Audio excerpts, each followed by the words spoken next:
तो ये रहा फ्रेंड मेरा आज का पहला क्वेश्चन, जैसे दिख रहा है आप लोगों के सामने है। तो चलिए आप लोग इसको ट्राई कीजिए। और आज का जो मेरा सेट होने जा रहा है एनटीपीसी का, वो सेट नंबर 10 होने जा रहा है। और जो मैं पेपर लिया हूँ वो आपका 7 अप्रैल का पेपर मैं अभी आपको करा रहा हूँ। तो इसी का पेपर का मैं आपको सारा मैथ के क्वेश्चन डिस्कस करने वाला हूँ, ठीक है। तो जिन लोगों को नहीं पता तो जाकर मेरा प्लेलिस्ट चेक कर लीजिएगा, और आप लोगों को इसका पीडीएफ डिस्क्रिप्शन बॉक्स में मिल जाएगा।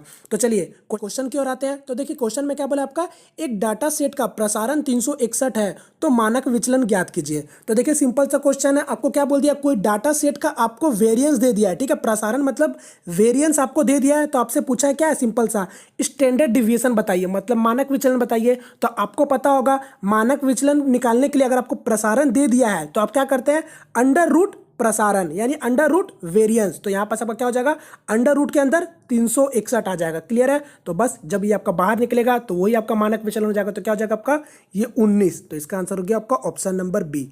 क्लियर है, सिंपल सा क्वेश्चन था। चलिए नेक्स्ट क्वेश्चन की ओर बढ़ेंगे। फिलहाल आपका ये रहा मेरा नेक्स्ट क्वेश्चन। तो चलिए अब आप लोग इसको जल्दी से ट्राई कीजिए। यहाँ पास क्या बोला आपका, देखिए प्राची 550 रुपये 5% के दर से साधारण वार्षिक ब्याज पर लेती है। 4 वर्ष बाद उसे कितनी धनराशि अदा करनी होगी। तो देखिए कोई प्राची है जो कि आपका 550 रुपये आपका ब्याज पर ले रही है, और आपका ब्याज दर कितना है, तो 5% है, ठीक है। आपका 5% ब्याज बोला है, यानी रेट आपका 5% है। और कितने साल के लिए ले रही है, तो 4 साल के लिए ले रही है। तो ये आपका 4 साल के लिए ले रही है, मतलब आपका 4 साल के लिए। तो आपसे पूछा है कि टोटल धनराशि वो कितना अदा करेगी 4 साल बाद। तो सबसे पहले तो आपको पता होगा ब्याज दर आपका 5% है, और आपका समय है 4 साल के लिए। तो टोटल कितना ब्याज दर होगा, तो टोटल मेरा हो जाएगा 5 गुना 4, यानी मेरा टोटल जो ब्याज दर होगा वो आपका 20% होगा राशि का। तो यहां पास मेरा राशि कितना था, तो 550 था। अब वो 4 साल बाद उसको अदा कर रही है, मतलब आपका 100% तो खुद का वो राशि रहेगा, और साथ में 20% आपका क्या रहेगा, ब्याज रहेगा। तो यानी यहां पास आपका कितना वो अदा करेगी, तो 120 करेगी, यानी आपका 550 रुपए का 120%। बस सिंपल सा निकाल दीजिए। तो यहाँ पर सॉल्व करेंगे 0 0 0 0 12 5 60 और 12 5 60 और 6 66, यानी इसका आंसर क्या हो गया आपका, सिंपल सा 660 रुपया वो अदा करेगी 4 साल के बाद। क्लियर है, यानी ऑप्शन नंबर सी इसका आंसर हो गया। ठीक है, चलिए नेक्स्ट क्वेश्चन की ओर बढ़ेंगे फिलहाल आपका। तो ये रहा मेरा नेक्स्ट क्वेश्चन। अब आप लोग इसका जल्दी से जवाब दीजिए। यहाँ पास क्या बोला आपको, एक वस्तु को 4% तथा 10% के लाभ में बेचने पर विक्रय मूल्य में 3 रुपए का अंतर है, तो दोनों विक्रय मूल्य का अनुपात बताएं। तो देखिए सिंपल सा क्वेश्चन है। यहाँ क्वेश्चन समझिए क्या बोल रहा है।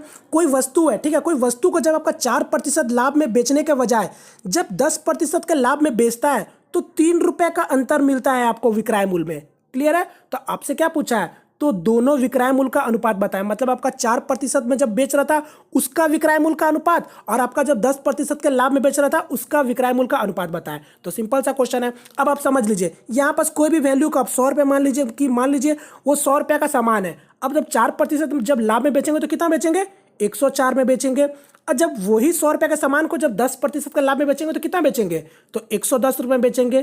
क्लियर है। तो यहां पास देखिए मेरा कितना डिफरेंस आया, तो 104 और 10, तो मेरा तो आया 6 रुपये का अंतर, मगर आपको क्वेश्चन में बोला 3 रुपये का अंतर। तो फ्रेंड्स आपका यहाँ पास कोई भी फर्क नहीं पड़ता। अगर आप सोच रहे हैं कि आप इसको 3 रुपये का अंतर बनाएंगे तो भी कोई फर्क नहीं पड़ने वाला, या फिर आप इसको ये दोनों विक्रय मूल्य का अनुपात निकालेंगे तो भी कोई फर्क नहीं पड़ने वाला। तो देखिए अगर आप सोचेंगे 6 रुपये का अंतर है, यहाँ पास आपको 3 रुपये का अंतर बोला है, तो 2 से क्या करेंगे, भाग दे देंगे, यानी यह 3 हो गया। तो अब जब 2 से इसको भाग दिए तो आप ये विक्रय मूल्य में भी 2 से भाग करेंगे ना। तो 104 को जब 2 से भाग करेंगे तो कितना हो गया, ये आपका 52 रुपये का सामान हो गया। और जब 110 को जब 2 से भाग करेंगे तो कितना हो गया, 55 रुपये का सामान हो गया। यानी अब देख लीजिए क्वेश्चन आपका सेटिस्फाइड हो गया। तो यहां पर देखिए कितना आ गया, 55 रुपये का सामान है जब आपका 10% के लाभ में, और ये आपका जब 4% का मतलब लाभ पे 52 रुपये का सामान है, मतलब आपका कॉस्ट प्राइस कितना है, तो 50 रुपये है। और दोनों का अंतर भी देख लीजिए 3 रुपये है। तो बस इसी का तो विक्रय मूल्य पूछा है। तो यहां पास क्या हो गया, 52/55, यानी ऑप्शन नंबर ए। क्लियर है। अगर आप यहां पास नहीं भी करते तो 104 को 110 से आपका रेशियो निकालते तो घुमा फिरा के आपका 52/55 ही आता है। ठीक है, तो उम्मीद करता हूं आप लोगों को समझ आया होगा। चलिए नेक्स्ट क्वेश्चन की ओर बढ़ेंगे फिलहाल आपका। तो ये रहा मेरा नेक्स्ट क्वेश्चन। अब जल्दी से आप लोग इसका जवाब दीजिए। यहाँ पर सिंपल से क्या क्वेश्चन पूछा आपको, यदि कॉट एक्स का वैल्यू आपको 5/12 है तो sine x plus cos x का वैल्यू पूछा है। तो सिंपल सा इसको जल्दी से बनाइए आप लोग। तो यहाँ पास आपका कॉट एक्स है, तो आपको पता होगा कॉट एक्स क्या होता है, तो ये होता है आपका b/p, यानी आपको कितना दिया हुआ है, 5/12 दिया हुआ है। तो आपसे पूछा है sine x plus cos x का वैल्यू बताइए। तो यहाँ पर सबसे पहले तो आपको h निकालना होगा, हाइपोटेनस। तो हाइपोटेनस क्या हो जाएगा, यानी कर्ण, तो ये हो जाएगा आपका p² प्लस बी स्क्वायर, यानी आपका 12 का स्क्वायर 144 और 5 का स्क्वायर 25, तो आपका जोड़ देंगे कितना हो गया 169, तो ये कितना हो गया 13 हो गया, यानी मेरा हाइपोटेनस 13 आ गया। आपको क्या निकालना साइन एक्स कॉस एक्स, तो साइन एक्स क्या होता है, तो ये आपका p बाई एच हो गया, और आपका प्लस कॉस एक्स कितना होता है, तो ये आपका b बाई एच हो गया। तो आपका p कितना है, तो 12, तो ये आपका 12/13 और प्लस b बाई, मतलब यहाँ क्या है b बाई एच, यानी आपका 5/13। तो यहाँ पर इसको सॉल्व कर लेंगे तो 13 13 एलसीएम हो गया, और यहाँ ऊपर क्या हो गया 12 5 17, यानी इसका आंसर क्या हो गया आपका 17/13, ऑप्शन नंबर डी। क्लियर है, सिंपल सा क्वेश्चन था। चलिए नेक्स्ट क्वेश्चन की ओर बढ़ेंगे। फिलहाल आपका ये रहा नेक्स्ट क्वेश्चन, अब आप लोग इसका जल्दी से जवाब दीजिए। यहाँ सिंपल सा क्वेश्चन क्या पूछा आपसे, 15 आदमी एक खिलौने को 20 दिन में बना सकते हैं, तो 8 आदमी उसको बनाने के कितने समय लेंगे। तो सिंपल सा क्वेश्चन है, क्या बोला है देखिए, 15 आदमी आपका एक खिलौने को 20 दिन में बना रहे हैं। अब आपसे क्या पूछा, 8 आदमी, ठीक है 8 मैन आपका उस खिलौने को बनाने में कितना समय लेंगे। तो ये आपका सिंपल सा M1D1 फॉर्मूला में डाल सकते हैं। या आपका 15 आदमी 20 दिन में खिलौने बना रहे हैं, और जो कि आपको क्या बोला 8 आदमी उसी खिलौने की बात की गई, ठीक, तभी मैं आपका इक्वल लिख रहा हूं। तो उसी खिलौने को आपका कितने दिन में बनाएंगे, तो बस डी। तो ये नीचे आपका 8 आ गया। अब इसको सॉल्व कर लेंगे, 4 का पाड़ा में 2 बार में, 4 का पाड़ा 5 बार में, यहाँ कितना आ गया 15 5 75, 75/2 कितना हो गया, तो ये आ गया आपका 37.5 दिन में बनाएंगे, ऑप्शन नंबर बी। क्लियर है, सिंपल सा क्वेश्चन था। चलिए नेक्स्ट क्वेश्चन की ओर बढ़ेंगे। फिलहाल आपका तो ये रहा मेरा नेक्स्ट क्वेश्चन, अब आप लोग इसका जल्दी से जवाब दीजिए। यहाँ पूछा आपका गणना कीजिए, तो सॉल्व करके बताइए इसका आंसर क्या होगा। यहाँ आपको ये नंबर को इससे डिवाइड करना है, फिर जो भी आपका आ रहा है इसको इससे डिवाइड करना है। तो सिंपल सा क्वेश्चन, इसको जल्दी से जवाब दीजिए। तो यहाँ पर देखेंगे ऑप्शन बी तो कभी नहीं होगा, ना तो ऑप्शन डी कभी होगा, कभी क्योंकि इतना बड़ा नंबर तो आएगा ही नहीं। यहाँ पर देखिए क्या है 26,064 है, और आपको 543 से भाग देना है। तो देखते साथ पता चल रहा है आपको 4 और यूनिट डिजिट से 4 और 3, यानी 8 का पाड़ा में होगा 8 3 24, यानी कितना होगा ये 48 होगा। देखते साथ पता चल रहा है। अब बटा क्या 8, तो बस इसको सॉल्व करेंगे 6 हो जाएगा इसका answer, option number C. Clear है, सिंपल सा क्वेश्चन था। चलिए नेक्स्ट क्वेश्चन की ओर बढ़ेंगे। फिलहाल आपका ये रहा नेक्स्ट क्वेश्चन, अब आप लोग जल्दी से इसका जवाब दीजिए। यहाँ पर क्या बोला आपको, तो वैल्यू दे दिया आपको w = -2, x का 3, y का 0 और z आपको दे दिया वैल्यू -1/2। तो आपसे क्या का वैल्यू पूछा, इसका मान ज्ञात कीजिए। तो देखिए आपका क्या है x + w z का वैल्यू पूछा है, तो सबका वैल्यू है, जल्दी से पुट कर लेते हैं। तो x कितना है 3 है, और अंडर रूट में क्या है फिर से आपका x है, यानी 3 प्लस wz, तो w कितना है -2 है, और आपका z का वैल्यू क्या है -1/2 है। यानी मैं इसको पहले बाहर ही सॉल्व कर लेता हूं, तो ये 2 2 कट गया और माइनस माइनस प्लस हो गया, यानी कितना हो गया +1। तो 3 और 1 4, और 4 आपका रूट से बाहर निकले क्या हो जाएगा 2, यानी 3 × 2, इसका आंसर हो गया 6, ऑप्शन नंबर सी। क्लियर है, सिंपल सा क्वेश्चन था। चलिए नेक्स्ट क्वेश्चन की ओर बढ़ेंगे। फिलहाल आपका ये रहा नेक्स्ट क्वेश्चन, अब आप लोग इसका जल्दी से जवाब दीजिए। मान ज्ञात करें, तो यहाँ पर इसका वैल्यू बताइए कि देखते हैं किसका जल्दी से आंसर आता है। देखिए सिंपल सा क्वेश्चन है, पॉइंट से कभी भी कंफ्यूज होने की जरूरत नहीं है। यहाँ पॉइंट के बाद 4 डिजिट है, और भाग में क्या है पॉइंट के बाद 2 डिजिट है, तो पॉइंट पॉइंट तो ऐसे ही कैंसिल हो गया, यानी नीचे में आपका पॉइंट के बाद 2 डिजिट होना चाहिए, मतलब आपका बोले तो आपका बटा में 100 होगा। तो बस 100 मतलब कितना 1404/6 और गुना 100। अब इसको सॉल्व कर लेंगे सिंपल था। तो देखिए 6 2 12 हो गया, और 2 कैरी और 2 0, 6 3 18 और 2 4, 234/100, यानी क्या हो गया 2.34, ऑप्शन नंबर बी। क्लियर है, चलिए नेक्स्ट क्वेश्चन की ओर बढ़ेंगे। फिलहाल आपका ये रहा नेक्स्ट क्वेश्चन, अब आप लोग इसका जल्दी से जवाब दीजिए, सरल कीजिए। तो सिंपल से आपको सरल करना है। यहाँ देखिए क्या आपका 3x x - 1 ब्रैकेट में -7x² है, तो यहाँ क्या हो जाएगा जब मैं इससे गुना करूंगा, तो 3x² - 3x -7x²। तो यहाँ देखिए x² है, और ये आपका -7x² है, तो ये क्या हो जाएगा, तो -4x² -3x हो जाएगा। ठीक है, तो यहाँ पास ऑप्शन देख लीजिए कौन सा हो जाएगा। तो यहाँ पास क्वेश्चन के अकॉर्डिंग मेरा ये हो जा रहा है, ऑप्शन नंबर डी इसका आंसर, -4x² -3x। क्लियर है, चलिए नेक्स्ट क्वेश्चन की ओर बढ़ेंगे। फिलहाल आपका ये रहा नेक्स्ट क्वेश्चन, अब आप लोग इसका जवाब दीजिए और देखते हैं इसका आंसर कौन सबसे जल्दी देता है। यहाँ पर आपको क्या बोला, आपको यदि साइन ए का वैल्यू आपको दे दिया 15/17 है, और बी का वैल्यू क्या दिया साइन बी के रूप में, तो 7/25 है, तो आपसे पूछा है साइन ए - बी का वैल्यू बताइए। तो सबसे पहले आपको क्या पूछा है, साइन ए - बी। तो यहाँ पर आपको पता होगा, ये इसका फॉर्मूला आपको पता होना चाहिए आपको इसको सॉल्व करने के लिए। तो क्या हो जाता है साइन ए - बी का वैल्यू, तो मतलब फॉर्मूला, तो ये हो जाता है आपका sine A into cos b minus cos a into sine B. Clear है। तो ये इसका फॉर्मूला हो जाता है। अगर आपको प्लस बोले तो कुछ नहीं होता है, यहाँ पर सिर्फ आपका प्लस चेंजेस होता है और कुछ नहीं होता है। क्लियर है। तो चलिए आप लोग इसका वैल्यू बताइए। यहाँ पास आपको साइन ए का वैल्यू दे दिया और साइन बी का वैल्यू दे दिया। क्लियर है। तो यहाँ पास हम लोग डायरेक्ट सॉल्व करेंगे। ठीक है, मैं आपको बताता चलूंगा। देखिए साइन ए का वैल्यू तो आपके पास है क्या है, 15/17। क्लियर है। अब कॉस बी का वैल्यू बता दीजिए। तो यहां पर आपको साइन बी का वैल्यू दिया हुआ है। ठीक है, आपको कॉस बी का वैल्यू चाहिए। तो कॉस बी क्या होता है आपको पता होगा, बेस बाई हाइपोटेनस। अभी थोड़ी देर पहले मैंने बताया। तो बेस बाई हाइपोटेनस मतलब क्या, बेस बाई हाइपोटेनस, यानी आपको बेस निकालना होगा। क्योंकि साइन बी क्या होता है, यहां देखिए P/H होता है और आपको पता है 7/25 आपको पहले से दे दिया। तो बेस निकालेंगे। तो बेस कैसे निकाल लेंगे, हाइपोटेनस का स्क्वायर माइनस परपेंडिकुलर का स्क्वायर। तो यहाँ क्या हो जाएगा, 25 का स्क्वायर 625 और 7 का स्क्वायर 49। तो इसको माइनस करेंगे, क्या आ गया आपका ये 576, यानी आपका आ गया बेस 24। क्लियर है। तो जब मुझे बेस पता चल गया तो क्या होगा कॉस बी, तो बेस बाई हाइपोटेनस यानी 24/25। बस यहाँ पास मेरा ये हो गया। अब उसी तरीका से कॉस ए, तो कॉस ए यहाँ निकालेंगे। तो देखिए यहाँ पास आपका साइन ए दिया हुआ सिंपल सा, तो फिर भी उसी को भी इसी तरीका से करेंगे। ठीक है, जैसे यहाँ पास अभी मैंने इसके लिए किया। तो यहाँ पास आपका क्या है, P/H, यानी P/H आपको दे दिया है 15/17 दे दिया। तो आप पहले फिर से B निकाल लेंगे। तो B क्या हो जाएगा मेरा, तो फिर से 289, 17 का स्क्वायर और 225। तो यहाँ पास क्या हो जाएगा, तो यहाँ पास आपका हो जाएगा 4, यहाँ देखिए 289 और ये आपका 225। तो यहाँ पास अब क्या हो गया, देखिए आप देखते सब पता चल रहा है। 9 से 5 जाएगा 4, 8 से 2 जाएगा 6। तो यहाँ पास क्या हो गया, 8 हो गया। ठीक है, यहाँ पास आपका बेस जो हो रहा है वो 8 हो गया। तो यहाँ पर कॉस ए का वैल्यू क्या हो जाएगा, बेस बाय हाइपोटेनस, यानी आपका 8/हाइपोटेनस। हाइपोटेनस क्या है, 17 ही होगा। तो ये 17 हो गया गुना साइन बी। साइन बी क्या मेरा पहले से वैल्यू दे दिया 7/25। अब यहाँ पर इसको सॉल्व कर लीजिए। तो यहाँ पर आपको 17/25 तो डायरेक्ट आपको एलसीएम ले लीजिए। तो यहाँ पर अब जब एलसीएम लेंगे क्या हो जाएगा, 425 होगा। और यहाँ पास आपको डायरेक्ट अब क्या करना है, तो गुना ही करना है सिर्फ आपको। तो 15 को 24 से गुना कर लेंगे। तो 15 चौके 60 और 6 15 30 और 36 360 माइनस, और यहाँ पर क्या आपका 8 7 56, यानी कितना हो गया 360 में 56 जाएगा। तो 304/425 इसका आंसर हो गया, यानी ऑप्शन नंबर ए। क्लियर है, सिंपल सा क्वेश्चन था। साइन ए था तो पहले उसको कॉस साइन कॉस के टर्म में पूरे उसका वैल्यू ए का एंगल में लेके निकाले। फिर साइन बी था तो बी के एंगल में लेके कॉस का हम लोग बेस निकाले थे। ठीक है, तो इस तरीका से आपको बना था। ठीक है, चलिए नेक्स्ट क्वेश्चन कर बढ़ेंगे। ये रहा नेक्स्ट क्वेश्चन। अब आप लोग इसका जल्दी से जवाब दीजिए। क्या बोला आपको, 95 रुपए को 2:3:6:8 के अनुपात में विभाजित किया जाए तो उनका संबंधित अनुपात में होगा। तो बताना किस अनुपात में होगा। तो देखिए 95 रुपए को बांटा जा रहा है किसमें, 2:3:6:8 अनुपात में। ठीक है, तो यहाँ टोटल कितना यानी रेशियो हो गया 8 6 14, 14 3 17, 17 2 19, यानी 19 रेशियो का वैल्यू कितना है 95 है। यानी एक रेशियो का वैल्यू कितना हो गया मेरा, सिंपल सा 5 हो गया। तो बस अब बता दीजिए, 5 को इससे गुना कर दीजिए, 5 को इससे गुना कर दीजिए, 5 को इससे गुना कर दीजिए, 5 को इससे गुना कर दीजिए। तो यहाँ पर देखिए 5 2 10, 5 3 15, 5 6 30 और 8 5 40। तो इसका आंसर क्या हो गया 10 15 30 40, यानी मेरा देखेंगे ऑप्शन नंबर सी इसका आंसर हो गया। सिंपल सा क्वेश्चन था। चलिए नेक्स्ट क्वेश्चन की ओर बढ़ेंगे फिलहाल आपका।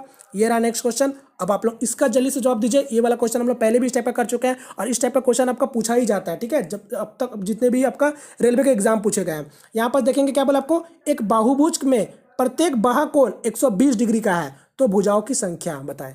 तो भुजाओं की संख्या पूछा है और आपको क्या बोल दिया है, एक्सटीरियर एंगल आपका कोई है। ठीक है, कोई भी आपका एक पॉलीगॉन है। ठीक है, यहाँ पर बोल दिया उसका एक्सटीरियर एंगल 120 डिग्री का है। तो आपसे पूछ रहा है नंबर ऑफ साइड बताइए, मतलब भुजाओं की संख्या बताइए। तो सबसे पहले तो आपको मैंने बताया था, अगर आप मेरे वीडियो देखे होंगे तो मैंने क्या बताया था, सम ऑफ एक्सटीरियर एंगल कितना होता है, मतलब आपका सम ऑफ एक्सटीरियर एंगल कितना होता है। तो टोटल होता है आपका 360 यानी 2 पाई। अब मेरा बता दिया कि एक एंगल कितना है, तो 120 डिग्री का है। तो बस 120 डिग्री से मतलब आपको भाग दे देंगे तो मेरा उतना ही भुजाओं संख्या होगी। तो मैं ये 360 को 120 से भाग दूंगा तो कितना होगा मेरा 3, यानी इसका नंबर ऑफ भुजा कितना है, यानी number of side 3, option number C. Clear है, सिंपल सा क्वेश्चन था। अगर वही आपसे कभी पूछ ले कि इंटीरियर एंगल, ठीक है, इंटीरियर कभी कभी आपको इंटीरियर एंगल दे देता है, मतलब आपको अंदर का कोण का दे देता है और आपसे पूछता है कि साइड कितना है। तो उस समय क्या होता है, ये आपका फॉर्मूला n-2 पाई होता है। क्लियर है, यहाँ पास आप इसको सम ऑफ इंटीरियर एंगल होता है और सम ऑफ एक्सटीरियर एंगल क्या होता है, मतलब बाहर का कोण का, मतलब बाहर का पूरे कोण का योग। तो ये होता है आपका 2 पाई होता है, यानी 360 होता है। क्लियर है, तो बस इसका आंसर हो गया आपका फिलहाल ऑप्शन नंबर सी। ठीक है। चलिए नेक्स्ट क्वेश्चन की ओर बढ़ेंगे। फिलहाल आपका ये रहा नेक्स्ट क्वेश्चन। अब आप लोग यहाँ पे क्या पूछा है, एचसीएफ पूछा है। तो ये देखिए 4432 और 3324 एचसीएफ महत्तम संप्रवर्तक मतलब निकालिए। तो बस आप लोग इसका बताइए इसका आंसर क्या होगा। और ये फ्रेंड आप लोग इसका बताना मुझे कमेंट करके इसका आंसर क्या होगा। क्लियर है। चलिए नेक्स्ट क्वेश्चन की ओर बढ़ते हैं। फिर से देखिए क्या बोला आपको, गणना कीजिए। तो फिर से सॉल्व करने आपको बोला है, तो जल्दी से इसको सॉल्व करके बताइए। तो देखिए ध्यान दीजिएगा, यहाँ पास आपको पूरा सॉल्व करने की जरूरत नहीं है, यहाँ पास थोड़ा सा दिमाग लगाइए। ये 9,999 है, तो मैं मान लेता हूं कि मैं इसको इससे गुना ना करके मैं इसको 10,000 से गुना कर रहा हूं। ठीक है, मैं 10,000 से इसको गुना कर रहा हूं। तो अब सोचो, जब मैं इसे 10,000 से गुना करूंगा तो ये मेरा वैल्यू क्या हो जाएगा, बात समझना, 21212। ठीक है, ये आपका कितना हो जाएगा साथ में 0000। क्लियर है, यहां पर 4 जीरो एक्स्ट्रा लग जाएगा। अब देखो मैंने कितना एक्स्ट्रा लिया था, तो एक टाइम्स मैंने उससे ज्यादा गुना किया था। तो बस आप एक टाइम इसको लेस कर सकते हो, 21212। तो इसको बस लेस कर लो, 10 से मतलब 10 से 2 जाएगा 8, 9 से 1 जाएगा 8, 9 से 2 जाएगा 7, और फिर 9 से 1 जाएगा 8, और 11 से 2 जाएगा 9, 0212। तो बस इसका आंसर क्या हो गया 212098। तो 212098,788 ऑप्शन नंबर डी। क्लियर है, सिंपल सा क्वेश्चन था। इसको आप इस तरीके से कर सकते हैं, वरना आप 9 से गुना करेंगे तो भी बना सकते हैं, ये आप खुद से इसको सोच के माइनस कर सकते हैं डायरेक्ट देख के। क्लियर है। चलिए नेक्स्ट क्वेश्चन की ओर बढ़ेंगे। फिलहाल आपका ये रहा नेक्स्ट क्वेश्चन। अब क्या बोला आपको, दी गई संख्या में किसका आरोही क्रम सही है। तो आपको बताना है किसका आरोही क्रम सही है। तो इस टाइप का क्वेश्चन हमने पहले भी किए हैं। यहाँ देखिए फ्रैक्शन में अगर आप वैल्यू जान रहे हो तो ठीक, अच्छी बात है, वरना नहीं जान रहे तो कोई टेंशन नहीं। नीचे में देखेंगे 6 12 9, 6 12 9, सभी में देखेंगे 9 6 12 ही है। तो यहाँ पास क्या कीजिए, 6 9 अब 12 को एलसीएम निकाल लेंगे। तो यहाँ पास क्या हो जाएगा 2 3, यहाँ देख के पता चल रहा है यहाँ पास आपका कितना हो जाएगा 12 3 36, 36 ही इसका एलसीएम होगा। तो बस 36 इसका एलसीएम हुआ। तो सभी में आप चेक कर लीजिए ना, 5/6, अगर मैं पहले की बात करूँ 5/6, तो इसको 36 से गुना कर लीजिए। फिर आपका 11/36 मतलब 11/12 को 36 से गुना कर लूंगा, तो ये कितना आ गया मेरा 6 6 5 30। यहाँ पास आपका 3 से जब मैंने गुना किया 11/12 को, यहाँ पास माफ कीजिएगा, ये आपका 36 को गुना करेंगे क्या होगा 3 या 33 आ गया। देखिए 30 के बाद 33 हुआ, और आपका 8/9, इसको जब 36 से गुना करेंगे तो क्या हो जाएगा 4, तो 8 चौके 32 हो गया। तो ये तो मेरा आरोही क्रम में नहीं है, 30 हुआ 33 हुआ फिर 32 हो गया, तो ये तो गलत है। बस उसी तरीका से सभी में आपको 36 से गुना करके चेक कर लेंगे। तो यहाँ पास भी आप जब 36 से गुना करेंगे तो कितना हो जाएगा सेकंड वाले में, तो 4 8 चौके 32 हो गया। फिर यहाँ पर आपको 6 6 6 35 हो गया, तो ये भी आपका आंसर नहीं होगा। यहाँ देखेंगे फिर से 6 से गुना करेंगे मतलब आपका 6 बार में कट गया, तो ये आपका 30 हो गया। फिर 36 से गुना करेंगे 8/9 को, तो ये कितना हो गया, ये आपका 32 हो गया। फिर यहाँ पास आपका 3 और ये 33 हो गया। अब बोलो कि ये आरोही क्रम में है या नहीं है, तो बस इसका आंसर हो गया आपको ऑप्शन नंबर सी। क्लियर है, सिंपल सा क्वेश्चन था, बस आपको एलसीएम लेना था। देखिए सभी ऑप्शन में 6 9 12 ही है, बस आप देख के बता सकते हैं इसका आंसर। क्लियर है। चलिए नेक्स्ट क्वेश्चन कर बढ़ेंगे। फिलहाल आपका ये रहा नेक्स्ट क्वेश्चन। अब आप लोग इसका जल्दी से जवाब दीजिए। यहाँ क्या बोला आपको, एक आयरन मैन के रूप में लोहित आयुष से दोगुना सक्षम है तथा वो मिलकर एक कार्य को 17 दिन में समाप्त करते हैं। आयुष अकेला उस कार्य को कितने दिन में समाप्त करता है। तो देखिए सिंपल सा क्वेश्चन है, क्या बोला आपको, एक आयरन मैन के रूप में लोहित कोई नाम का व्यक्ति है, ठीक है, वो बोल रहा है सिंपल सा कि आयुष का दोगुना सक्षम है।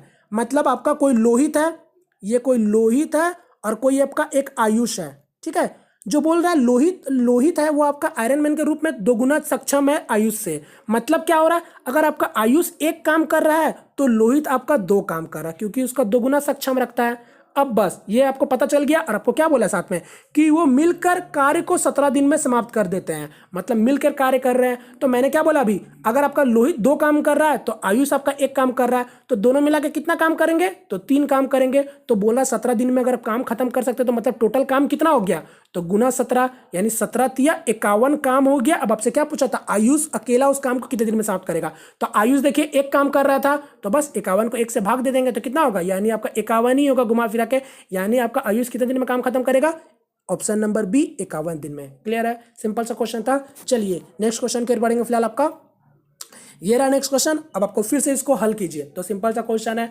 इक्वेशन से आपको सिंपल सा दे दिया, तो जल्दी से बताइए इसका आंसर क्या होगा। तो देखिए 5x - 4 3 - x है, तो ये x आपका इधर आ जाएगा, तो क्या हो जाएगा आपका ये 6x हो गया, और ये आपका -4 वहाँ चल जाएगा, क्या हो जाएगा 7 हो जाएगा। तो x का वैल्यू क्या आ गया 7/6। ठीक है, 7/6। तो यहाँ पर ऑप्शन ध्यान देंगे, तो यहाँ देखिए ये वाला ऑप्शन नंबर बी देखिए फ्रैक्शन में लिख दिया है, तो क्या हो गया घुमा फिरा के ये भी आपका 7/6 होगा। इसको हम लोग ऐसे लिख सकते हैं, तो बस इसका आंसर हो गया ऑप्शन नंबर बी।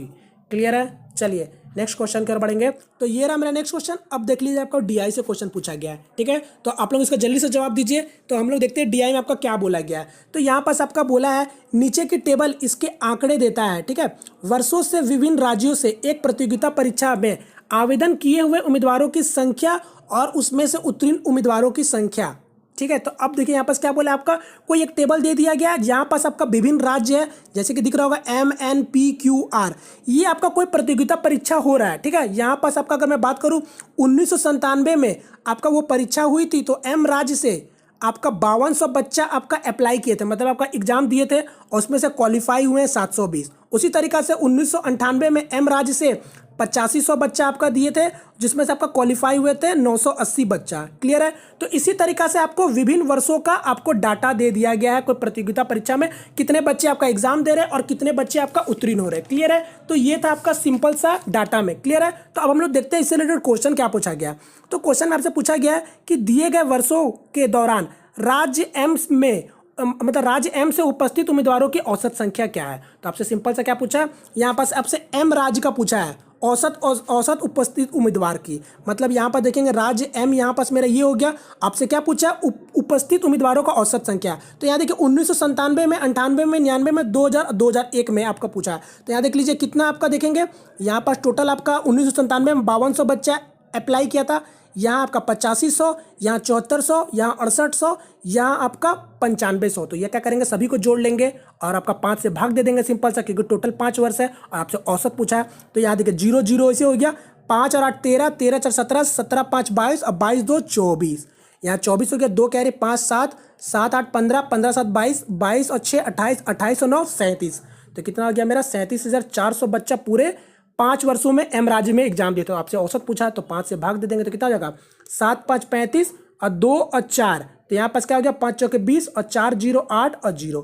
तो कितना आ गया मेरा 7,480 औसत आ गया, यानी ऑप्शन नंबर सी।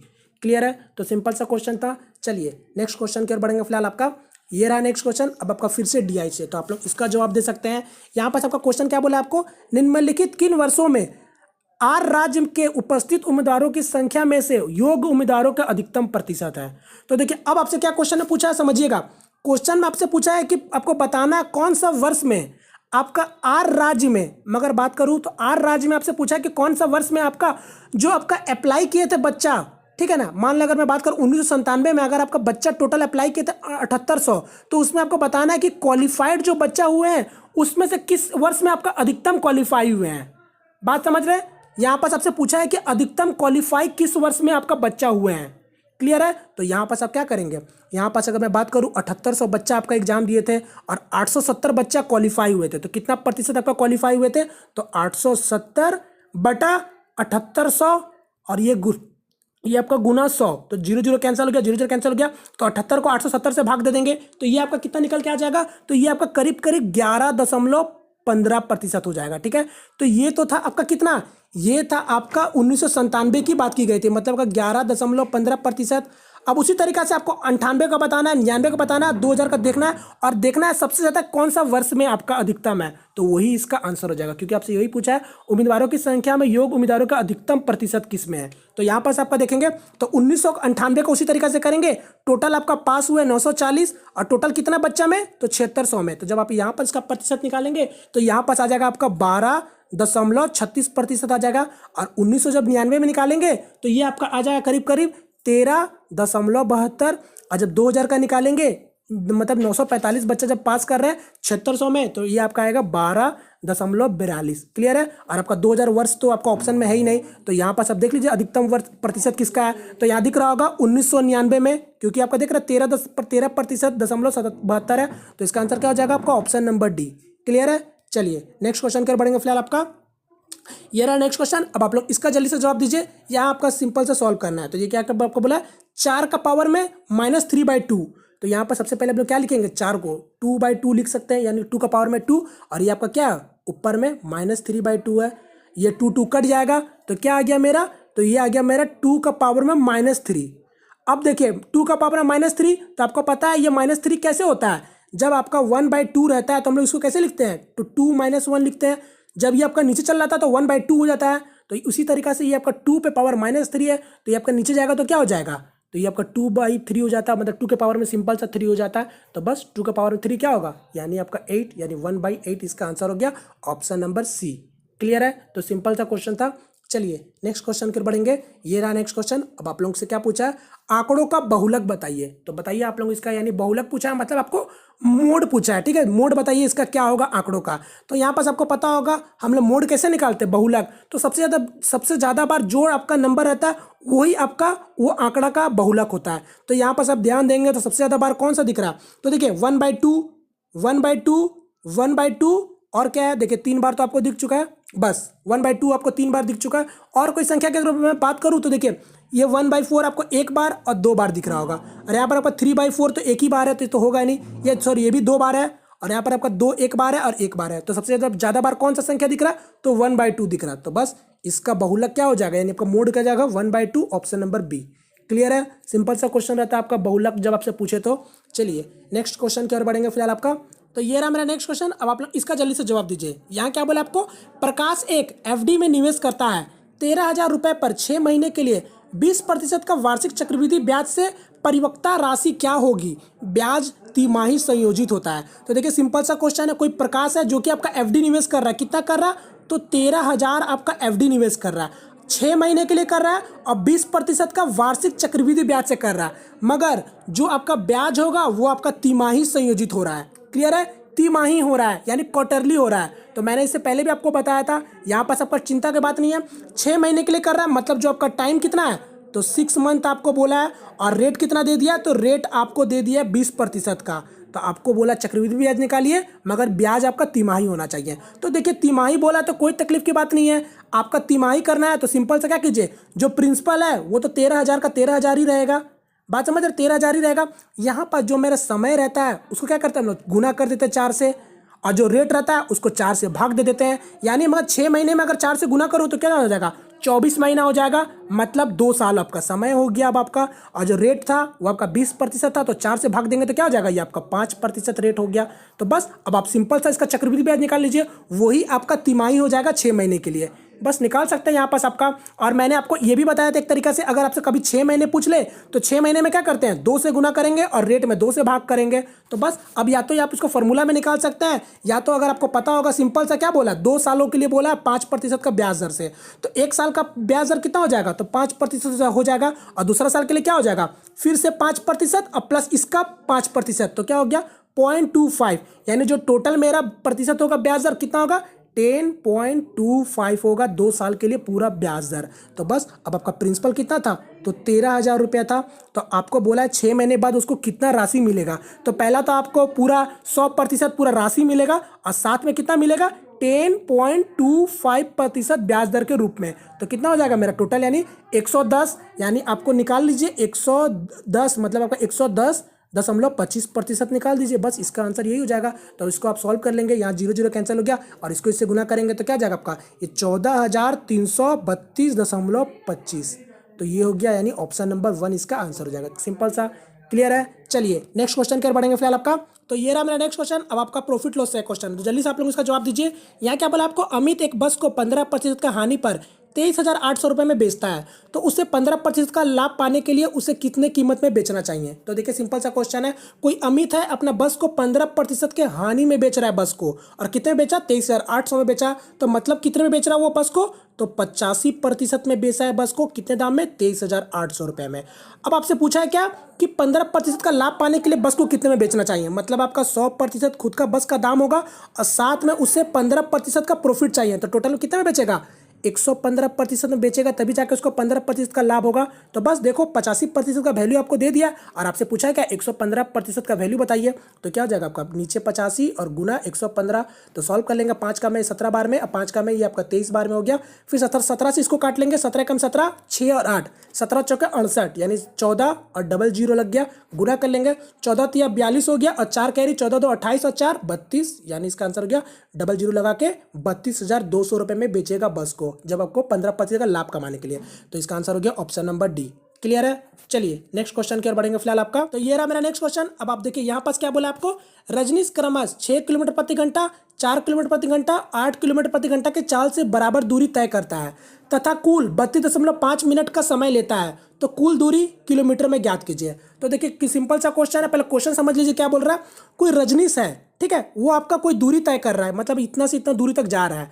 अब वो जो दूरी जा रहा है उसमें आपका वो 3 बराबर बराबर दूरी को 3 गति में आपका तय कर रहा है। मतलब अगर मैं बात करूं तो आपका इतना दूरी ये 3 बराबर दूरी को आपका 3 गति में पार कर रहा। मतलब आपका ये 6 किलोमीटर प्रति घंटा चला इतना दूरी, ये आपका 4 किलोमीटर प्रति घंटा से चला और ये आपका 8 किलोमीटर प्रति घंटा से चला। क्लियर है। तो ये जब आपका इतना दूरी तय किया तो उसको टोटल समय कितना लगा, तो 32.5 मिनट, मतलब आपका बोल सकते हैं 65/2 मिनट इसको समय लगा। क्लियर है। तो आपसे पूछा है वही कि ये आपका कितना दूरी के बराबर है, मतलब ये कितना दूरी है। क्लियर है। तो अब देखिए आपको 3 स्पीड दिया हुआ है, 3 डिफरेंट स्पीड दिया है। आपको यहाँ पास क्या करना होगा, आपको पता है क्या होता है, distance equal to speed into time. तो यहाँ तो आपका स्पीड 3 तो दिया, तो सबसे पहले क्या करेंगे, इसको औसत गति निकाल लेंगे कि ये इतने से इतने दूर तक गया तो उसका औसत गति क्या था। जब औसत गति निकाल लेंगे तो आपको टोटल टाइम तो आपको पता है, तो बस यहाँ निकाल सकते हैं। तो मैंने आपको पहले भी बताया था, अगर आप मेरे वीडियो देखते होंगे तो कभी भी अगर आपको 3 गति दे दिया हो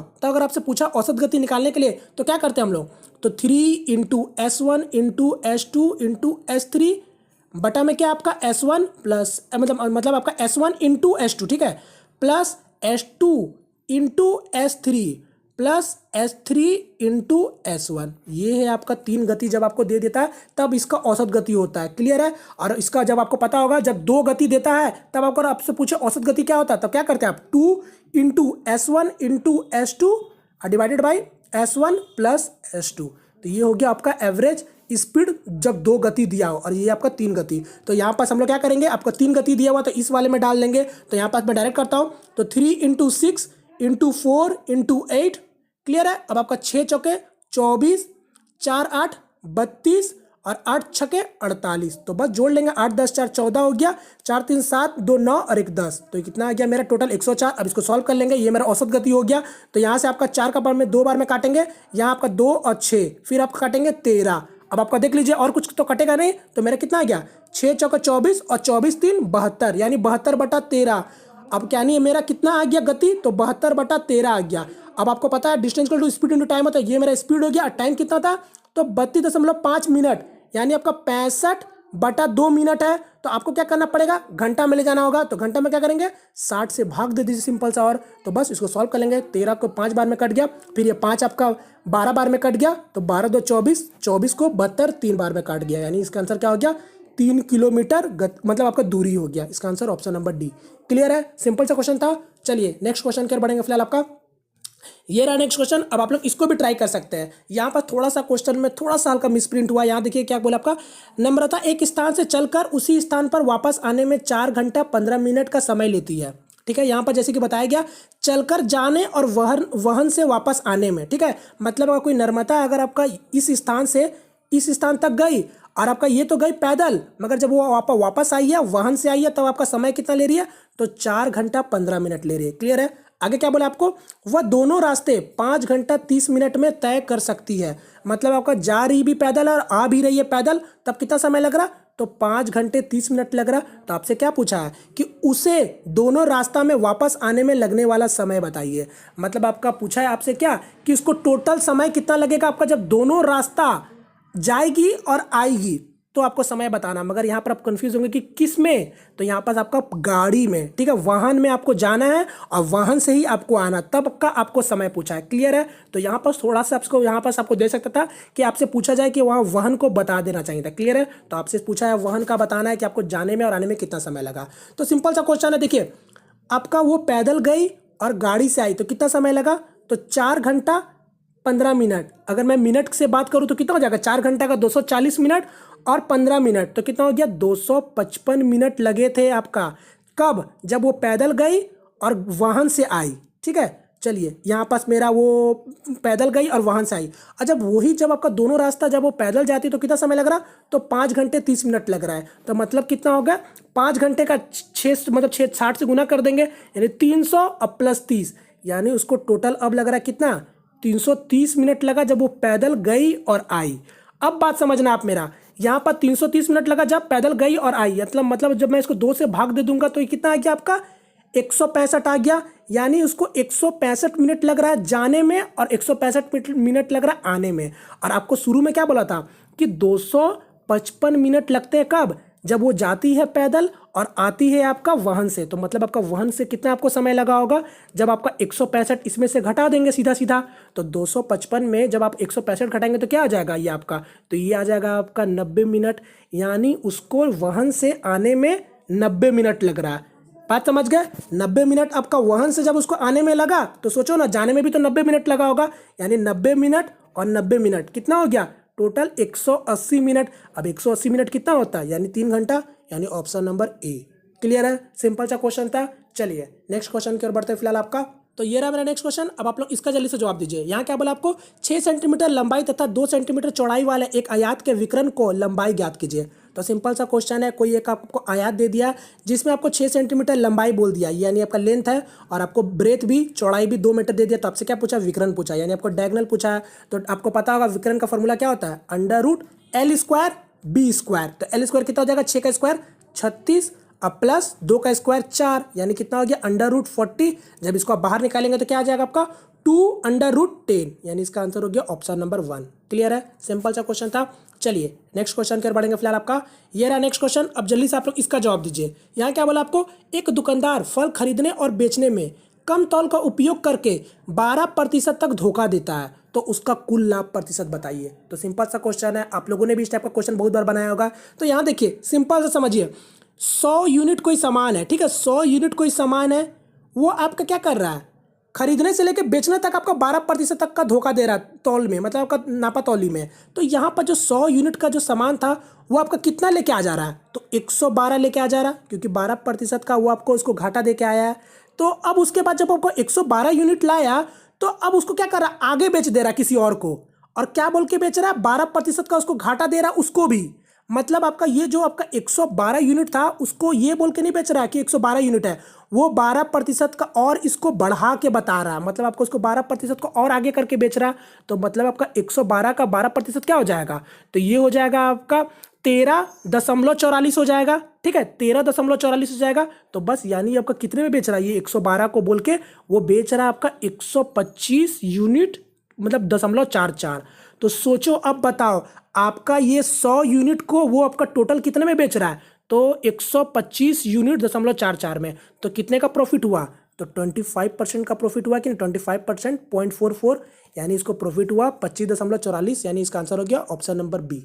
क्लियर है, सिंपल सा क्वेश्चन है। या फिर आप लोग अगर इससे समझ नहीं पा रहे तो डायरेक्ट का फॉर्मूला है, जब भी आपका कोई आपका दुकानदार कोई भी चीटिंग कर रहा है आपका वेट को लेकर, ठीक है, नाप तौल में अगर कोई वेट को लेकर अगर कोई भी धोखाधड़ी कर रहा है तो आपका क्या फॉर्मूला आता है, आपका x + y + x × y बटा 100 हो जाता है। तो यहाँ पास आपका 12% का धोखा दे रहा था, तो 12 + 12 + 12 × 12 144 बटा 100 कितना हो जाएगा 1.44, यानी इसको टोटल प्रॉफिट कितना हो रहा है 12 12 24 और 24 और ये वाला 1.4 कितना हो जाएगा आपका 25.44। क्लियर है, सिंपल सा क्वेश्चन था। चलिए नेक्स्ट क्वेश्चन की ओर बढ़ेंगे फिलहाल आपका। ये रहा नेक्स्ट क्वेश्चन। अब आप लोग इसका जल्दी से जवाब दीजिए। सिंपल सा क्वेश्चन क्या पूछा आपसे, दो संख्याओं का गुणनफल 1568 है तथा एलसीएम 56 है, तो एचसीएफ बताइए। तो आपको पता होगा दो संख्या का जब आपको गुणनफल दे दिया, मतलब आपका कोई भी दो नंबर का गुणनफल किसके बराबर होता है, तो ये आपका होता है एलसीएम, उसी दो नंबर का एलसीएम गुना एचसीएफ के बराबर होता है।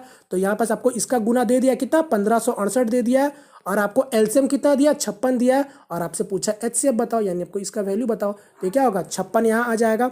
अब इसको सॉल्व कर लेंगे। देखिए 56 को इससे काटेंगे तो देखिए 2 बार में कटेगा, क्योंकि 3 बार में तो कभी कटेगा नहीं, क्योंकि 156 को जब 56 को 3 से गुना करेंगे तो 168 हो जाएगा, यानी 2 तो तय है, और लास्ट में आपको 8 8 सबका डिजिट दिख रहा है, तो डायरेक्ट आप समझ के भी कर सकते हैं, यानी 28 होगा। तो बस इसका आंसर क्या हो गया 28, इसका एचसीएफ हो गया। क्लियर है, सिंपल सा क्वेश्चन था। चलिए नेक्स्ट क्वेश्चन की ओर बढ़ेंगे फिलहाल आपका। ये रहा नेक्स्ट क्वेश्चन, आपका गणना कीजिए। तो जल्दी से सॉल्व करके बताइए इसका आंसर क्या होगा, जल्दी से सॉल्व कीजिए।